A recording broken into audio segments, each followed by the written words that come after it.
प्यारे विद्यार्थियों, आप सभी को मेरा नमस्कार। मैं डॉक्टर नेमीचंद कुमावत, सहायक आचार्य हिंदी विषय, राजकीय महाविद्यालय की आपकी इस बीए प्रथम वर्ष विषय हिंदी साहित्य के प्रथम प्रश्न पत्र की आज की इस ऑनलाइन कक्षा में मैं आप सभी का स्वागत करता हूं। आज मैं आपके समक्ष लेकर के आया हूं कबीरदास जी के प्रमुख दोहे, जिसमें चौथा अंग आज हम पढ़ने जा रहे हैं, माया को अंग।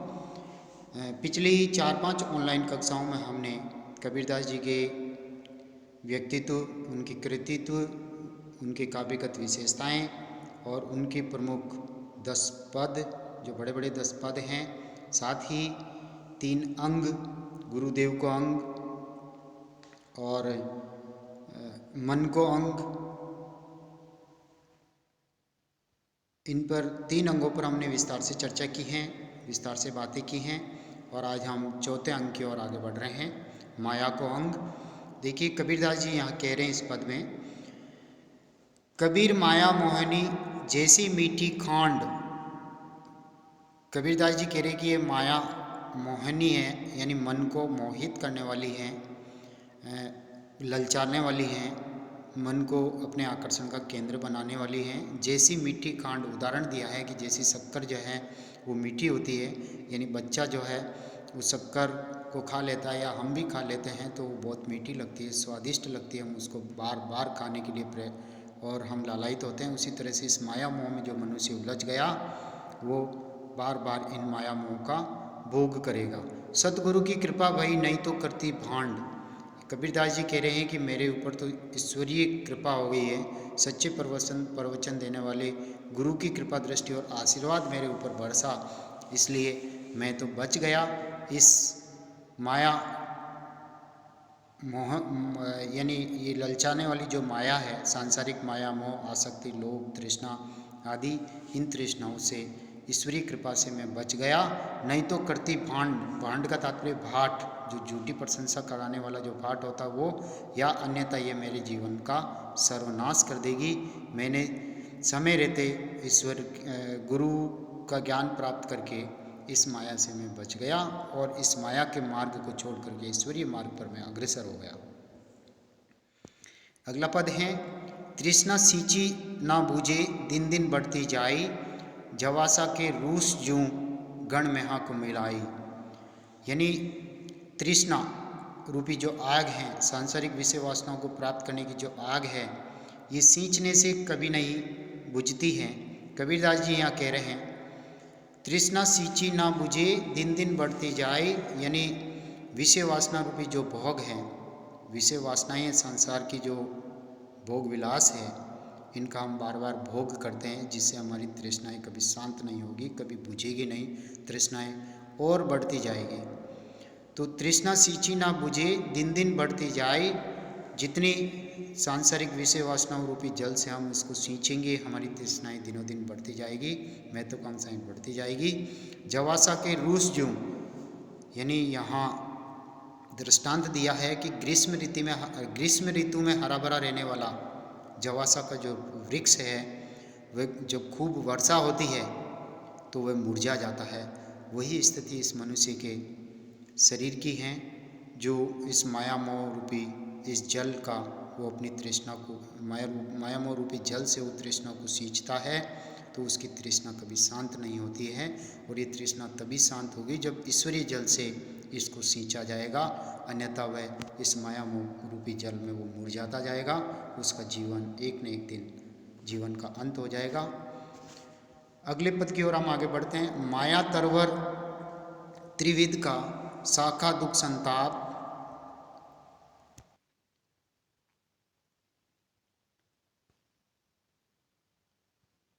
शीतलता सुपिने नहीं, फल नीको तनिता। यानी कबीरदास जी इस दोहे में कह रहे हैं, माया तरवर, ये माया रूपी जो पेड़ है, तरवर यानी पेड़, वृक्ष, त्रिविध का, यानी दैहिक, दैविक और भौतिक, इन तीनों से ये माया रूपी पेड़ बना है।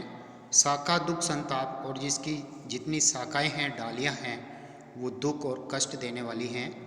यानी जो संसार का सामान्य जो पेड़ होता है, वो पेड़ तो हमें शीतल छाया देता है, लेकिन ये माया रूपी पेड़ जो दैहिक, दैविक, भौतिक इन तीनों तापों से बना हुआ है और इसकी शाखाएं कष्ट और पीड़ा देने वाली हैं, शीतलता सुपने नहीं और हम सपने में, स्वप्न में भी इस माया रूपी पेड़ की छत्र छाया में शांति प्राप्त नहीं कर सकते। फल फीको तनि ताप, और इसका जो फल प्राप्त होगा वो फीका लगेगा, स्वादहीन लगेगा। तनि ताप, और इसके तने में, इसके शरीर में दुख ही दुख रहेंगे। यानी माया को एक पेड़ का रूप देकर के कबीरदास जी ने मनुष्य को समझाया है कि इस माया की छत्र छाया में तुझे कभी शांति नहीं मिलेगी, आध्यात्मिक शांति नहीं मिलेगी, सपने में भी तुझे सुख शांति और चैन नहीं मिलेगा, केवल कष्ट और पीड़ा मिलेगी। सुख और शांति तुझे चाहिए तो ईश्वरीय पेड़ की ओर तो आगे बढ़, ईश्वर के मार्ग पर तो आगे बढ़, गुरु का ज्ञान लेकर के उस रास्ते पे बढ़, ताकि इन सांसारिक तापों से तुझे मुक्ति मिल जाए। अगला चौथा दोहा है यहाँ पर, कबीर माया मोह की भई अंधारी लोई। कबीरदास जी कह रहे हैं कि ये माया मोहने वाली है। भई अंधारी लोई, अंधारियन अंधेरी रात्रि, लोयन लोचन, यानी इस माया के वशीभूत होकर के मनुष्य को अंधेरी रात्रि में ये घसीट करके ले गई है। यानी कहने का तात्पर्य मनुष्य की आंखों के सामने माया मोह के सिवाय और कुछ नहीं दिखाई देता, उनकी आंखें, उसकी आंखें अंधी हो गई और उस माया मोह के वशीभूत होकर के वो अंधी आंखों से ईश्वर के दर्शन नहीं कर सकता। जे सूते थे मुसी लिए, मुसी यानी ठगना, और जो इस माया मोह में अंधे होकर के अंधेरी रात्रि में जो सो रहे थे, माया मोह के वशीभूत होकर के ईश्वर को जो भूल चुके थे, उन लोगों को तो इस माया ने पूरी तरह से ठग लिया। ऐसे ठग लिया कि ईश्वर की ओर उसका मन लगने तक नहीं दिया। रहे बसत को रोई, और जो उनकी अमूल्य वस्तु थी, ये जीवन, अनमोल जीवन, ये ऐसे ही नष्ट हो गया। और ईश्वर के राम नाम रूपी जो अमूल्य धन उनके पास था वो, और साथ ही ये अनमोल जीवन इस माया ने समाप्त कर दिया। अब मनुष्य केवल प्रलाप कर रहे हैं। रहे बसत, बसत यानी वस्तु को रोई, और उनके अमूल्य जीवन रूप छिन जाने से, अमूल्य वस्तु रूपी जीवन छिन जाने से अब वो प्रलाप कर रहे हैं, अब रो रहे हैं। पश्चाताप के सिवाय उनके पास अब कुछ नहीं बचा है, जीवन समाप्त हो गया। और इस जीवन को माया मोह से हटा करके ईश्वर की भक्ति में लीन करना चाहिए था, इसलिए मनुष्य अपने कर्मों पर अब पश्चाताप कर रहा है। अगला पद है पांचवा दोहा, माया की जग जल्या। कबीरदास जी कह रहे कि इस माया की लपट में, इस अग्नि में सारा संसार जल रहा है।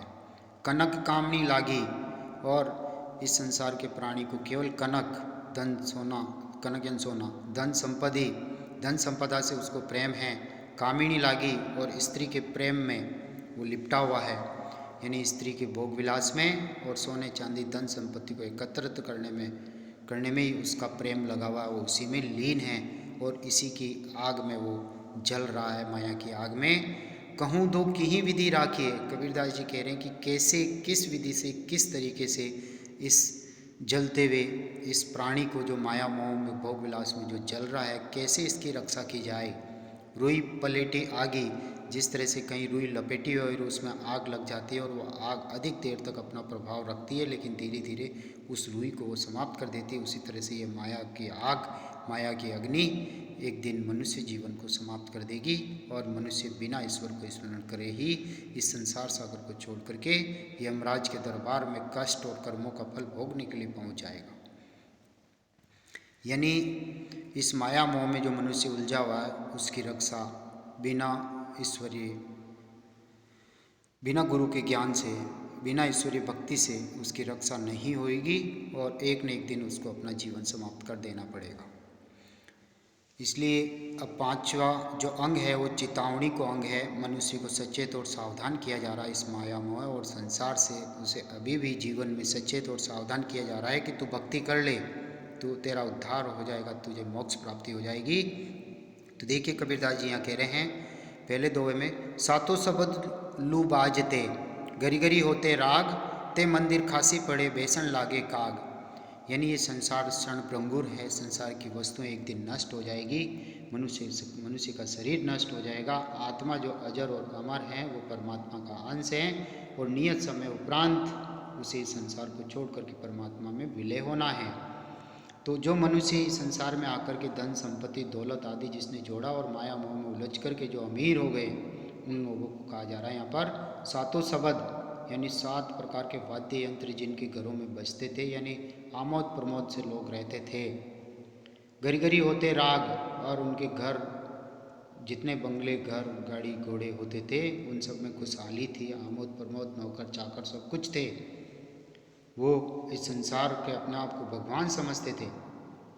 ते मंदिर खासी पड़े, और वह मंदिर, यानी मंदिर यहाँ कहने का तात्पर्य कि मनुष्य ने जो घर बनाया इस संसार में आकर के उसे वो अपने मंदिर से भी अधिक पूज्य मानता है। और मंदिर में मूर्ति रहती है तो मनुष्य एक मूर्ति के समान है जिसने उस घर की पूजा की और स्वयं के बारे में ही केवल देखभाल की।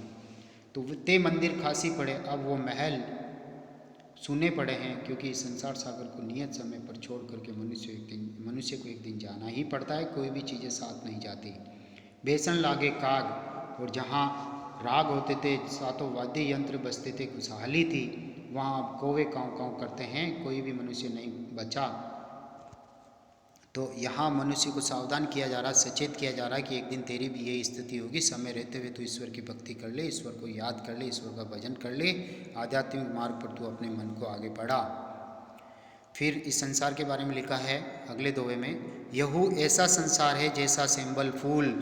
इस संसार को सेंबल के फूल की तरह, आकर्षक आंकड़े के फूल की तरह कहा गया है, जो दिखने में बहुत सुंदर लगता है और पकने पर उसके जो रहस्य है हवा में एक एक करके उड़ जाते हैं, उसके कोई अस्तित्व नहीं बचता।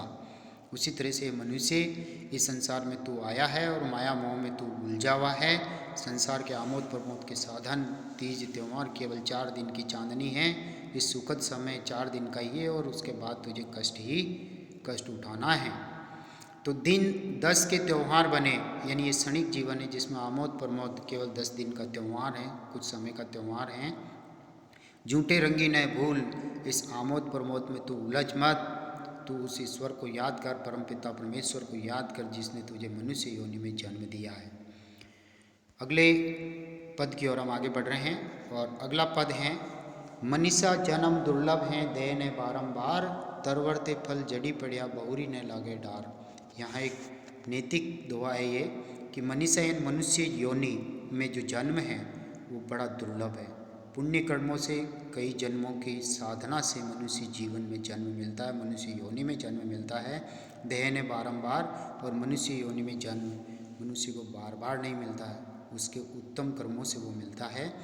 जिस प्रकार तरवर थे फल जड़ी पड़िया, और मनुष्य जन्म में हम ऐसे ही भोग विलास में और माया मोह में उलझ करके हम इसको व्यर्थ ही नष्ट कर देंगे, तो ये मनुष्य जन्म बार बार नहीं मिलता है। मनुष्य जन्म मिला है तो ईश्वर की भक्ति करके इस जीवन का उद्धार कर लेना चाहिए। तरवर थे फल जड़ी पड़िया, कबीरदास जी कह रहे हैं कि तरवर यानी वृक्ष से फल एक बार पक करके नीचे गिर जाता है, बहुरी ने लगे डार, और वो पुणे पका हुआ फल उस डाल पर नहीं लगता, उसकी जगह दूसरे ही फल आते हैं। तो उसी तरह से मनुष्य जीवन एक बार समाप्त हो गया तो दोबारा मनुष्य जन्म नहीं मिलने वाला है, बाकी 84 लाख योनियों में उसको कर्मों के अनुसार फल मिलेंगे। अगला दोहा चौथा है, कबीरा कहाँ गर्भियो इस जीवन की आस। कबीरदास जी कह रहे कि हे मनुष्य, तुझे इस संसार में मनुष्य प्राणी के रूप में जन्म मिला है तो तू इस शरीर पर इतना घमंड क्यों कर रहा है। ये शरीर नश्वर है, ये नष्ट हो जाएगा, आत्मा अजर अमर है। इसलिए इस शरीर के सारे तो सांसारिक विषय वासनाओं पर इतना क्यों आसक्त बना हुआ है। टेसु के फूले दिवसचारी, यानी मनुष्य के जीवन में यौवन भी आता है, बचपना भी आता है, वृद्धावस्था भी आती है, मनुष्य के जीवन में परिवर्तन आता है। उसी तरह से टेसु फूले दिवसचारी, टेसु के फूल, प्लास के जो पुष्प है, किसुक पुष्प बोलते हैं उनको, लाल रंग के, तो टेसु फूले दिवसचारी, 4 दिन तक ही वो अपनी चांदनी, अपना यौवन दिखा पाते हैं, अपनी सुंदरता दिखा पाते हैं। उसके बाद उनको मुरझाना पड़ता है और मिट्टी में मिल जाना पड़ता है, उनके जीवन का भी अंत होता है। कंकर भये प्लास, और फिर वो भी ठूंठ हो जाते हैं, उनका पुष्पों से उसका श्रृंगार होता है, टेसु के पेड़ का, प्लास के पेड़ का, और एक दिन वो भी ठूंठ हो जाते हैं, वो भी सूख जाते हैं, उनका जीवन भी वृद्धावस्था को प्राप्त हो जाता है। इसलिए तेरे जीवन का भी एक न एक दिन अंत होगा। इसलिए इस जीवन पर, इस यौवन पर इतना घमंड क्यों करता है। इसके सारे तुझे ईश्वर की भक्ति कर लेनी चाहिए। अंतिम दोहे की ओर हम आगे बढ़ते हैं। मैं बड़ी बलाई है सके तो निकसी भांजी। मैं मनुष्य कहता मैं बहुत कुछ कर लूँगा, मैं ये हूँ, मैं वो हूँ, मैं इतना धन संपत्ति हूँ, तू मुझे नहीं जानता। संसार में इस तरह से आकर के मनुष्य बातें करता है। तो ये मैं एक अहम भावना है, ये बड़ी एक बलाई, एक रोग है मनुष्य के जीवन में, उसकी उन्नति के मार्ग में एक आफत है। इसी के वशीभूत होकर के वो माया मोह में उलझा रहता है और ईश्वर को याद नहीं करता। सके तो निकसी बाजी, कबीरदास जी कह रहे हैं कि समय रहते हुए इस अहंकार को बाहर निकाल दीजिए, इससे दूर हो जाइए, अन्यथा ये अंत में तुम्हारा अहंकार नाश कर देगा, जिस तरह से रावण का और कंस का अहंकार वश ही अंत हुआ था। कब लग राखो है सखी, कबीरदास जी कह रहे कि इस अहंकार से कैसे मैं मनुष्य की रक्षा करूं और कब तक रक्षा करूं। रुई पलेटी आगे, मनुष्य का जीवन तो जैसे रुई में लगी हुई आग की तरह ये अहंकार, यानी ये अहंकार जिस तरह से रुई में आग लग जाती है और अधिक देर तक वो जलती रहती है और धीरे धीरे वो रुई आग जो है उस रुई को समाप्त कर देती है, राख में परिवर्तित कर देती है। उसी तरह से ये अहंकार मनुष्य के जीवन में आता है और धीरे धीरे उसको जीवन को एक दिन नष्ट कर देता और वो ईश्वर की भक्ति नहीं कर पाता। उसके बाद उसको पश्चाताप सिवाय और कुछ नहीं रहता और अंत में मृत्यु के समय उसके यमराज के दरबार में जाकर के कर्मों का फल भुगतना पड़ता है। प्यारे विद्यार्थियों, ये कबीरदास जी के 5 अंगों का हमने पिछली 5-6 ऑनलाइन कक्षाओं में हमने कबीर के इस अध्याय को, दूसरे अध्याय को पूर्ण किया है। इनके 10 दोहों, 10 बड़े बड़े पदों और 25 दोहे जो यहाँ पर दिए हैं उनकी हमने व्याख्या की है, इनकी विषय वस्तु पर हमने बातें की हैं, चर्चा की हैं। और अगला जो तीसरा अध्याय आपका होगा वो ये संतवाणी है और अगले अध्याय को हम अगली ऑनलाइन कक्षाओं में पढ़ेंगे। तब तक के लिए जय हिंद, जय भारत। आप सभी को बहुत बहुत धन्यवाद। और ये सारे वीडियोज कॉलेज के यूट्यूब चैनल पर अपलोड किए जा रहे हैं, आप वहाँ से इनको ओपन करके देख सकते हैं। साथ ही जो प्लेलिस्ट है उसका लिंक भी आपके व्हाट्सएप ग्रुप में हम शेयर कर रहे हैं, वहाँ से भी आप अच्छी तरह से अध्ययन कर सकते हैं। जय हिंद, जय भारत।